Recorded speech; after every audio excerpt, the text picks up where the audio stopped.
चलो एक टॉपिक है इंडिफरेंस। टॉपिक का नाम क्या है? इंडिफरेंस। इंडिफरेंस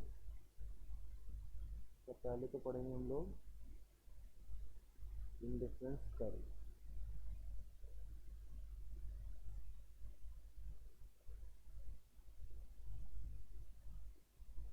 फिर पढ़ेंगे इंडिफरेंस सेट और फिर पढ़ेंगे indifference math. Indifference curve, indifference set और इंडिफरेंस मैथ। होता क्या बेटा indifference curve? It is a graphical presentation. क्या है ये? It is a graphical presentation of two different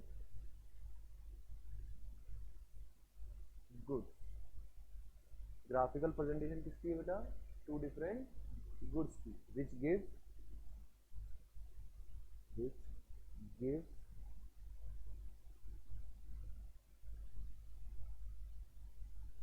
same level of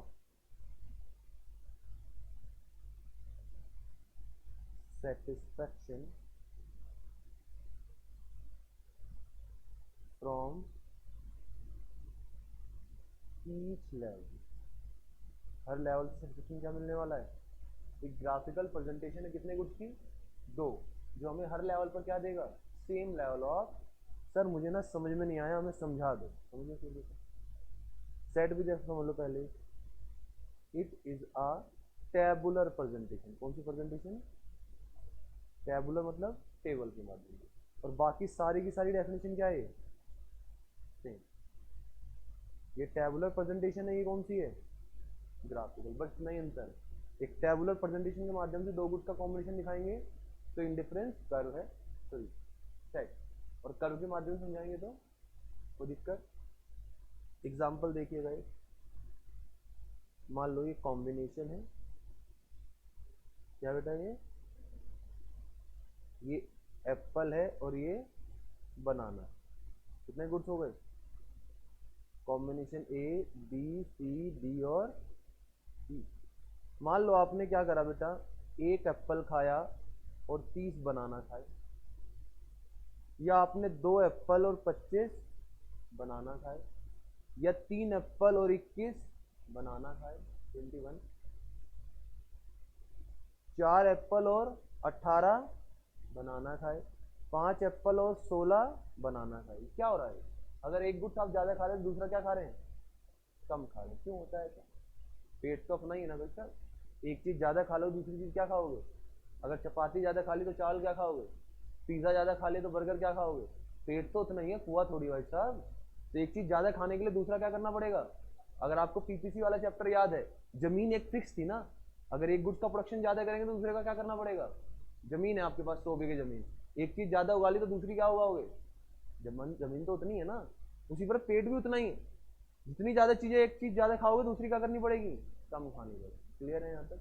लेकिन हमें कॉम्बिनेशन ऐसा बनाना है जो हर लेवल पर क्या दे रहा हो? सेटिस्फेक्शन।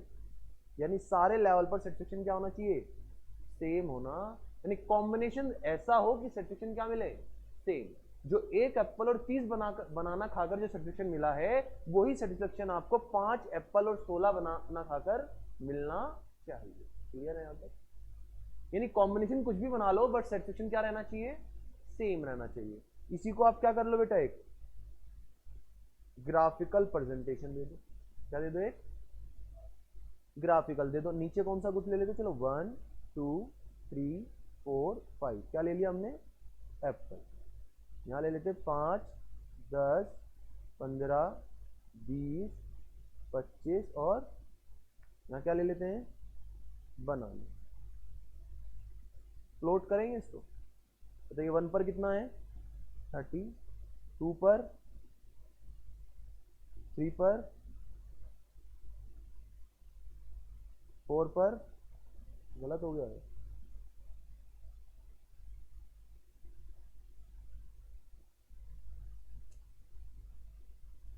दोबारा बताओ।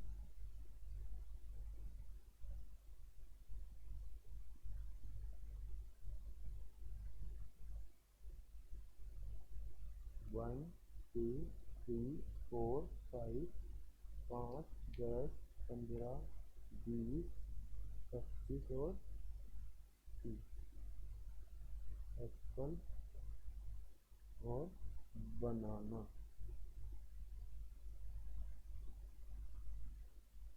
1 पर कितना बेटा 30, 2 पर कितना 25, 3 पर कितना राजा 21, 4 पर कितना 18, 5 पर कितना 16।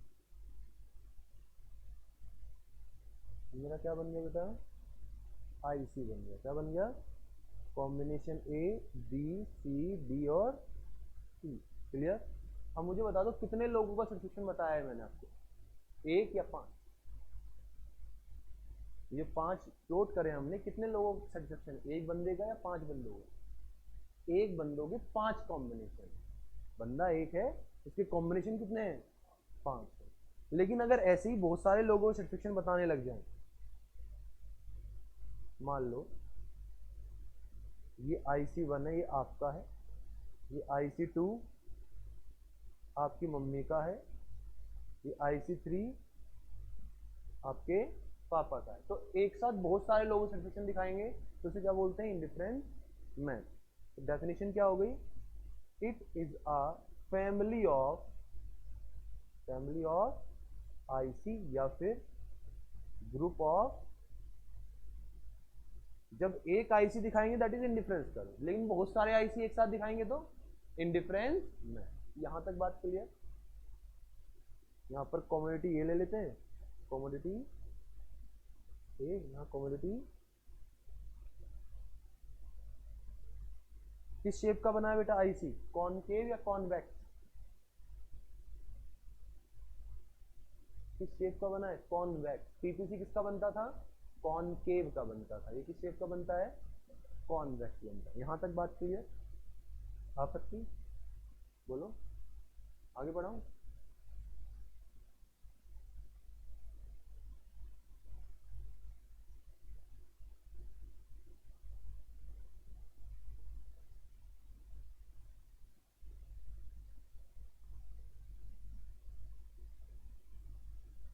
इंडिफरेंस देखिए,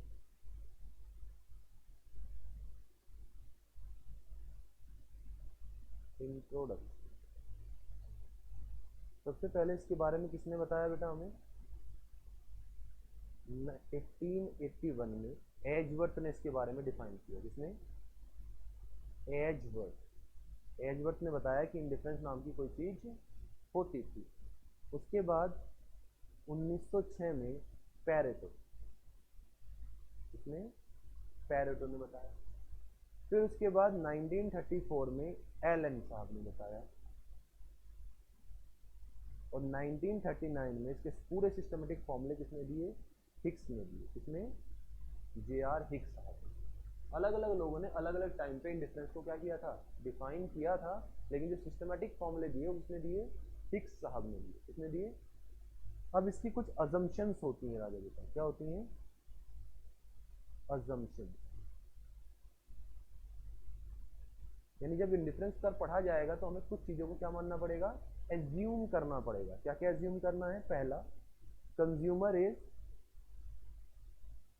रेशनल। कंज्यूमर क्या होना चाहिए, रेशनल का मतलब कल बताया था बेटा मैंने लास्ट क्लास में यूटिलिटी वाले में, क्या होता था रेशनल का मतलब, he want to maximise his satisfaction. यानी ऐसा कंज्यूमर लेना है जो सेटिस्फेक्शन चाहता भी हो, जो सेटिस्फेक्शन चाहता ही नहीं है उसको हम इक्विलिब्रियम में नहीं ला सकते। यानी ऐसा कंज्यूमर जो सेटिस्फेक्शन चाहता हो, जो चाहत नहीं रखता उस कंज्यूमर को हमें नहीं लेना। क्या चाहता है कंज्यूमर, कि मुझे ज्यादा चीज मिल जाए, प्राइस क्या देना पड़े, वही तो एक रेशनल। यानी साउंड माइंड का होना चाहिए। क्या होना चाहिए, साउंड माइंड का मतलब होशो हवास में होना। ऐसा नहीं ठीक है मिल गया तो ठीक, नहीं मिला तो ठीक, ऐसा बंदा नहीं। जो चाहत रखता हो, जिसके सीने में दिल हो, दिल ही नहीं है तो कंज्यूमर रेशनल नहीं होगा। दूसरा income and price.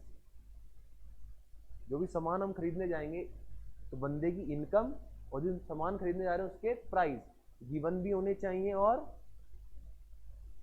Given and constant.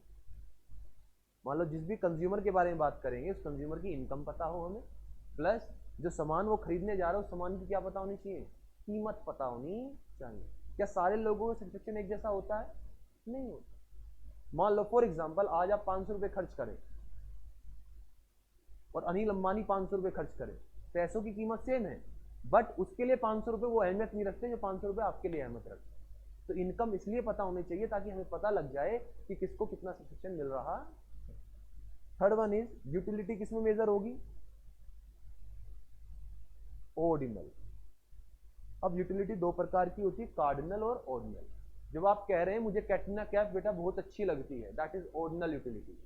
लेकिन मुझे कैटरीना कैफ 90% अच्छी लगती है, दैट इज कार्डिनल। जब नंबर्स में अपना सब्सक्रिप्शन देंगे कार्डिनल, जब रैंक या क्वालिटी बताएंगे तो ऑर्डिनल। ठीक है, मुझे पनीर बहुत अच्छा लगता है, दैट इज ऑर्डिनल। मुझे पनीर 99% अच्छा लगता है, 90% अच्छा लगता है, यानी रैंक्स नंबर्स में बात करेंगे तो कौन सा है, कार्डिनल। क्वालिटी में बात करेंगे तो ऑर्डिनल। तो जब यूटिलिटी हम पढ़ रहे थे वहां कौन सी अप्रोच थी, कार्डिनल, और यहां कौन सी है, ऑर्डिनल। बेस, यहां पर जो बेस काम करता है वो बेस है लॉ ऑफ, या डिमिनिशिंग एमआरएस लिख देते हैं, डिमिनिशिंग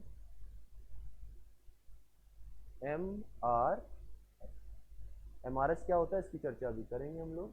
तो एक तो हमें पढ़ना एमआरएस क्या होता है, और एक कंज्यूमर रेशनल, यानी वो सब्सक्रिप्शन ज्यादा चाहता है, इसका मतलब होता है बेटा मोनोटोनिक प्रेफरेंस। क्या होता है,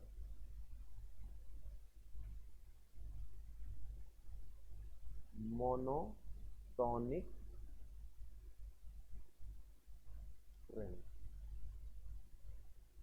और एक पढ़ेंगे हम लोग एम आर, मोनोटोनिक प्रेफरेंस क्या होता है, तो इसको बताएगा। चलो एक एग्जांपल के माध्यम से लेते हैं। आपको ना एक 10A 10B, एक कॉम्बिनेशन तो ये बंडल्स है, क्या है, दो गुड्स का कॉम्बिनेशन लिया, जो दो गुड्स का कॉम्बिनेशन लेते हैं बंडल्स कहते हैं उसको। जैसे मैंने बोला 5 एप्पल खा लिए और 30 बनाना खा लिए, तो दैट इज बंडल। 5 एप्पल और 30 बनाना का क्या बन गया, वो बंडल। या 4 बनाना 25 एप्पल, क्या बन गया, ये बंडल। तो ऐसे मैंने कहा 10A 10B, ए से भी 10 का सब्सक्रिप्शन मिला आपको, बी से भी कितना मिला, 10। दूसरा ले लेते 20A 20B, ये दो बंडल है आपके पास, एक 10 वाला एक। एज अ कंज्यूमर आप कौन सा चुनेंगे, एज अ कंज्यूमर आप कौन सा चुनेंगे बेटा, फर्स्ट वाला प्रेफरेंस या सेकंड वाली प्रेफरेंस, 10 10 वाला चुनेंगे 20 वाला चुनेंगे। एक गुड से तो आपको 10 का सब्सक्रिप्शन मिल रहा है, एक से 20 का मिल रहा है, कौन सा चुनेंगे राजा, कौन सा, 20 वाला। तो सोच क्या रहे इसमें, ज्यादा चाहत रखते हैं ना आप, चाहत क्या है आपकी, ज्यादा है, तो रेशनल कंज्यूमर बनना है ना आपको, तो आप कौन सा चुनेंगे, सेकंड वाला चुनेंगे। चलो एक और एग्जांपल लेते हैं। मान लो 15A और 10B, और यहां पर 10A 10B। अब बताओ कौन सा चुनोगे, क्यों, फर्स्ट वाला चुनोगे ना, वहां पर दोनों से सैटिस्फैक्शन ज्यादा मिल रहा था, यहां कम से कम किससे मिल रहा है, एक से। तो डेफिनेशन देखिएगा क्या बनती है,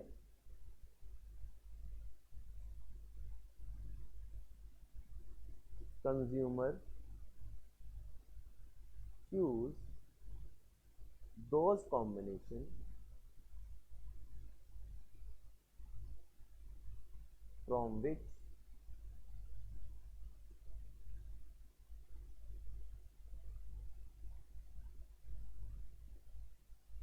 he or she will get maximum satisfaction from both the goods or at least one। या तो दोनों गुड से सेटिस्फेक्शन ज्यादा मिले या कम से कम एक से तो मिले। तो पहले वाले में क्या मिल रहा था, दोनों से मिल रहा था, दूसरे वाले में कम से कम एक में तो ज्यादा है, but not the less of another. Sir ये लास्ट लाइन समझ नहीं आई, कोई बात नहीं, सारी चीज़ समझने की थोड़ी होती है।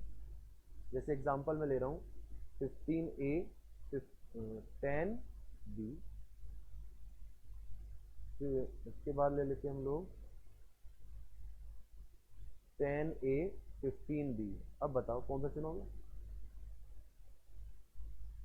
15A 10B 10A 15B। अब बताओ, समझ गए ना?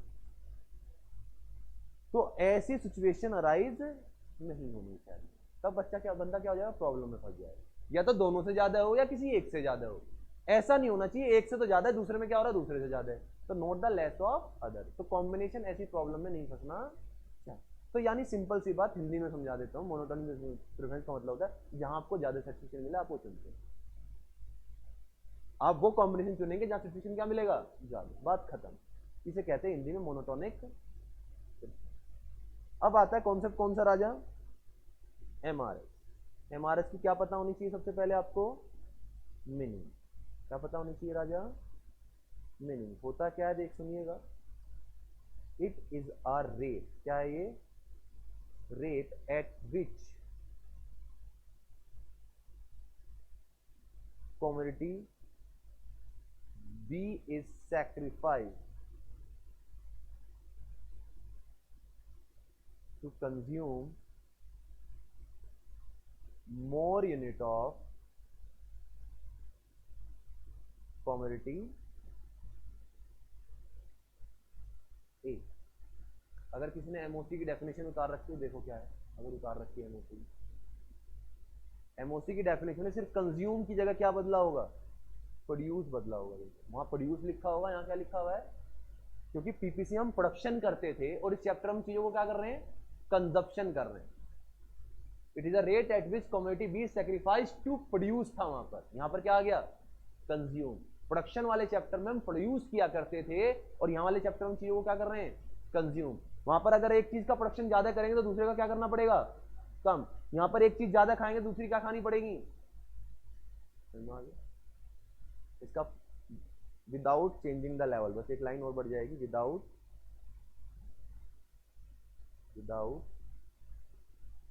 Change the level of satisfaction change नहीं होना चाहिए। हर लेवल से क्या मिलना चाहिए आपको? सेटिस्फेक्शन सेम मिलना चाहिए। मीनिंग के बाद इसका फॉर्मूला है। फॉर्मूला क्या होगा? बिल्कुल किसकी तरह? Loss upon gain. जिसमें लॉस हो रहा है या फिर लिख सकते हैं delta B upon delta A. जिसमें लॉस हो रहा है वो गुड्स कहाँ रहेगा? हमेशा ऊपर। और जिसमें नीचे गेन हो रहा है वो हमेशा क्या रहेगा? नीचे। वहां पे हमने फॉर्मूला पढ़ा था मोसी आई एल जी का, टीवी लाई L upon G. L for loss, G upon gain. फॉर्मूले के बाद इसके कुछ कॉन्सेप्ट्स हैं।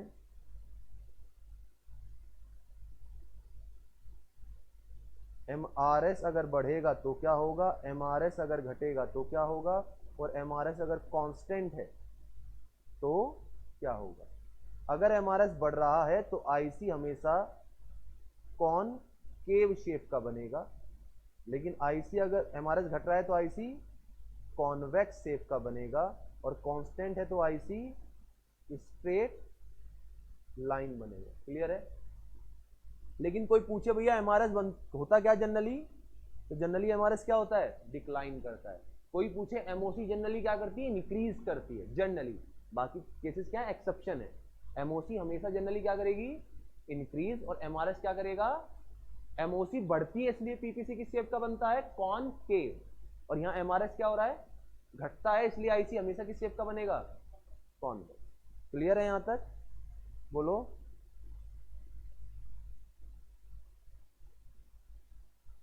ठीक है।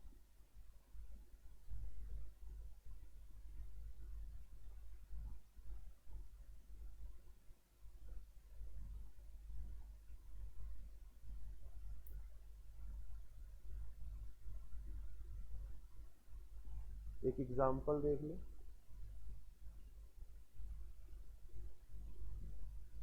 ये एग्जांपल क्या करें, इसी में कर लेते हैं।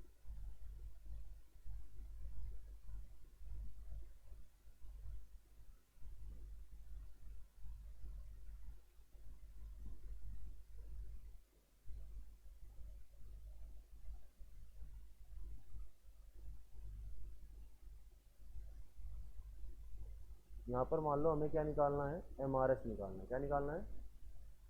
एमआरएस का फॉर्मूला क्या होता है? Loss upon gain. पहला वाला क्या छोड़ेंगे? ब्लैंक, क्योंकि हमें नहीं पता कितना लॉस गेन हुआ। अब मुझे बता कितना लॉस हुआ बी में। बी में कितना लॉस हुआ है? 5 का। और ए में कितना गेन हुआ है? तो रेशियो क्या बन गई? 5:2। आफ्टर दैट फिर तो एमआरएस जनरली क्या कर रहा है? डिक्लाइन करता है। इंक्रीज भी कर सकता है, कांस्टेंट भी रह सकता है, लेकिन जनरली क्या करता है? डिक्लाइन। तो लॉस अपॉन गेन, ऐसे ही एमओसी निकलता है। वो भी क्या निकलता है? Loss upon gain. लेकिन एमओसी जनरली क्या करता है? इंक्रीज करता है। और एमआरएस क्या करता है जनरली? लेकिन सेटिस्फेक्शन क्या रहना चाहिए? Satisfaction should be same. Clear है राजा? आपत्ति? और दो गुड्स के बंडल को क्या, दो गुड्स के कॉम्बिनेशन को क्या बोलते हैं? बंडल्स कहते हैं। और दो गुड्स का कॉम्बिनेशन जो सेम लेवल ऑफ सेटिस्फेक्शन देता है, या तो वो कर्व हो सकता है अगर ग्राफिकल प्रेजेंटेशन है, या शेड्यूल या सेट हो सकता है अगर टेबुलर प्रेजेंटेशन है। बहुत सारे आईसी एक साथ दिखा रहे हैं तो इंडिफरेंस मैच। ठीक, बोलो।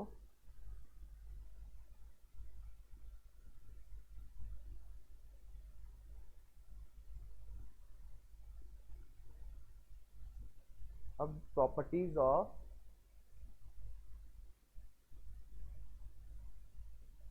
आईसी, इसकी प्रॉपर्टीज, आईसी की प्रॉपर्टीज देखो।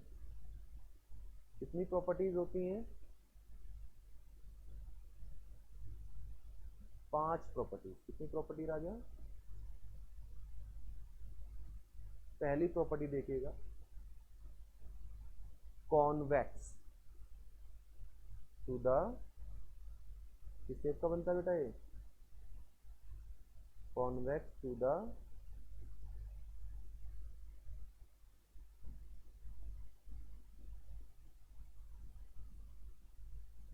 ओरिजिन। किस शेप का बनेगा?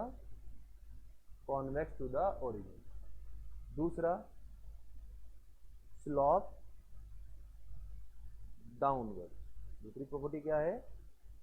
Slope downward. तीसरी प्रॉपर्टी क्या है? Higher IC indicate higher satisfaction. Higher IC क्या देगा? ज्यादा सेटिस्फैक्शन देगा।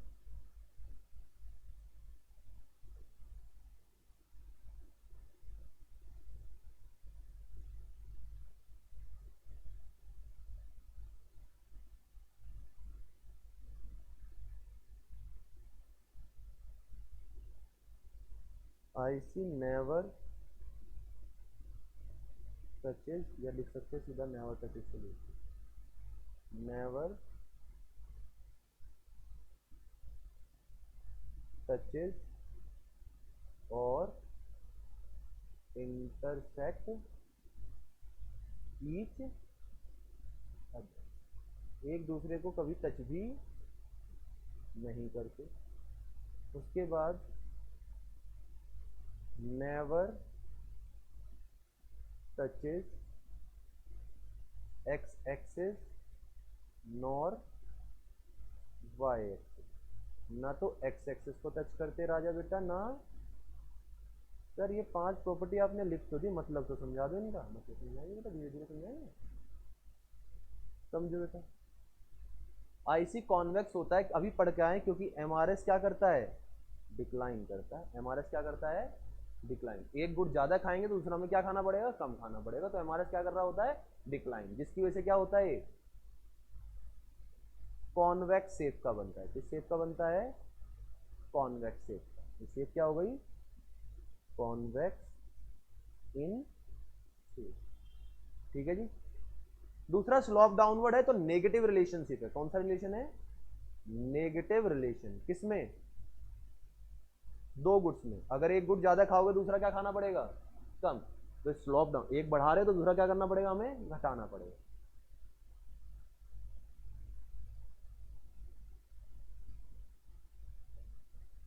Slope down.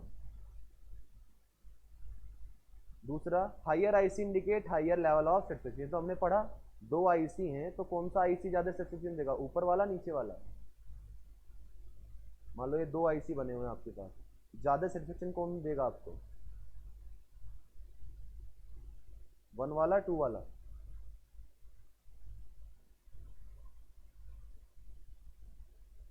राजा 1, ये देखो ना ओरिजिन है, ये 0 है, मान लो 0 से जो जितनी ज्यादा दूर होगा वो सैटिस्फैक्शन ज्यादा देगा, जो पास होगा वो ज्यादा देगा, जो दूर होगा वो देगा ना राजा बेटा। 0 से जितनी आगे जाओगे तो नंबर क्या होते जाएंगे, बढ़ते जाएंगे, सैटिस्फैक्शन क्या होता जाएगा, ज्यादा होता जाएगा। तो जो ओवर एंड अबव होता है आईसी, जो क्या होता है ओवर एंड, जो आईसी हमेशा ऊपर होगा सैटिस्फैक्शन क्या देगा, ज्यादा देगा। क्लियर है। यहां पर हमने क्या पढ़ा, गुड एक्स अगर बढ़ेगा तो गुड वाई क्या होगा, ठीक, आपत्ति। और यहां हमारा इसका फॉर्मूला क्या होता है, लॉस अपॉन। ये छोटी छोटी बातें पता होनी चाहिए एमसीक्यू वाले पेपर में। उसके बाद कभी भी एक दूसरे को टच नहीं करते। क्यों नहीं करते, क्योंकि दो लोगों का सैटिस्फैक्शन एक जैसा नहीं होता। देखो ए इक्वल टू बी होता है मैथ्स में, बी इक्वल टू सी होता है मैथ्स में। मान लो अगर ए इक्वल टू बी है, बी इक्वल टू सी है, तो देयरफॉर ए इक्वल टू सी कह सकते हैं, नहीं कह सकते। ये मैथ्स में तो चलता है, प्रैक्टिकल लाइफ में नहीं। आपको जो चीज अच्छी लगती है जरूरी है मुझे भी लगती हो। आपको एप्पल खाना अच्छा लगता नहीं लगता है, एप्पल लगता है, मुझे भी लगता है, लेकिन जितना अच्छा आपको लगता हो सकता मुझे ना लगता हो। कैटरीना कैफ आपको भी अच्छी लगती है, मुझे भी लगती है, जितनी अच्छी मुझे लगती हो सकता आपको ना लगती हो। तो लोगों की पसंद एक जैसी हो सकती है, लेकिन रैंकिंग में क्या हो सकता है, डिफरेंस हो सकता है। राजमा चावल आपको भी पसंद है, मुझे भी पसंद है, लेकिन मुझसे बेटर नहीं पसंद होंगे, मुझे ज्यादा, मुझे तीनों टाइम खिला लो चाहे। सबकी पसंद क्या होती है, अलग होती है। तो कभी भी दो लोगों का सैटिस्फैक्शन एक जैसा नहीं हो सकता। लोग कह तो देते हैं इसकी सोच मेरे जैसी है, भैया डिफरेंस होता है कुछ ना कुछ। तो कभी भी दो आईसी ऐसे इंटरसेक्ट नहीं करेंगे, ठीक है जी, क्योंकि दो लोगों का सैटिस्फैक्शन एक जैसा नहीं होता। लिख भी देता हूं।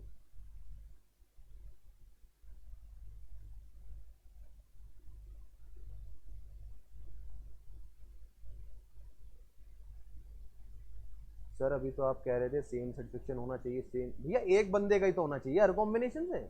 मैंने ये वर्ड यूज किया था कि अलग अलग बंदों का सेम होना चाहिए, एक बंदे के हर कॉम्बिनेशन से सेम होना चाहिए। मैंने ये नहीं कहा हर बंदे का सेम, बंदों का डिफरेंस हो सकता है, लेकिन अलग अलग बंदों का डिफरेंस सेटिस्फेक्शन हो सकता है, लेकिन एक बंदे का सारे कॉम्बिनेशन सेटिस्फेक्शन क्या होना चाहिए, सेम। दोनों बातों में डिफरेंस है। उसके बाद नेवर टचेस एक्स एक्सिस और वाई एक्सिस, क्योंकि सेटिस्फेक्शन कभी जीरो तो नहीं हो सकता है, नेगेटिव में भी जा सकता है सेटिस्फेक्शन।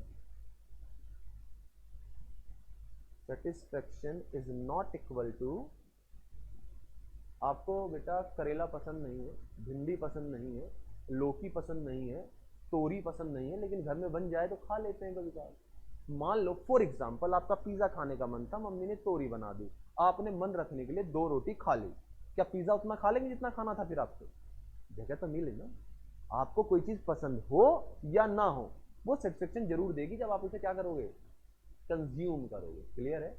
आप ये तो कह सकते हो कि हाँ भैया हमें ये चीज पसंद नहीं आई, लेकिन बिल्कुल भी पसंद नहीं आई, आप झूठ बोल रहे हो। जैसे एग्जांपल टीचिंग की बात करता हूँ, सर ने पढ़ाया, सर का पढ़ाया हुआ मैं समझ में नहीं आया, मैं ये कह सकता हूँ हो सकता है कोई टॉपिक समझ में ना आया हो, चैप्टर समझ में नहीं आया, झूठ बोल रहे हैं।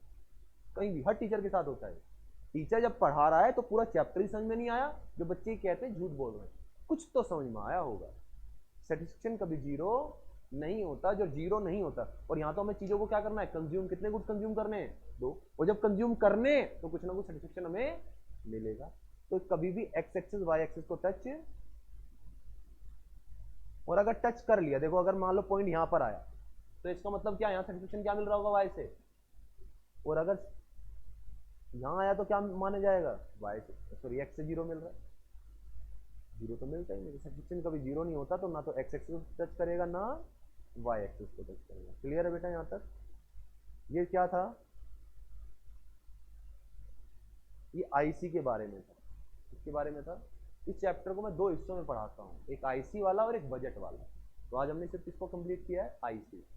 आईसी क्या होता है, मीनिंग हो गई। आईसी की कितनी प्रॉपर्टी होगी, 5। आईसी की कितनी अजम्पशन हो गई, 4।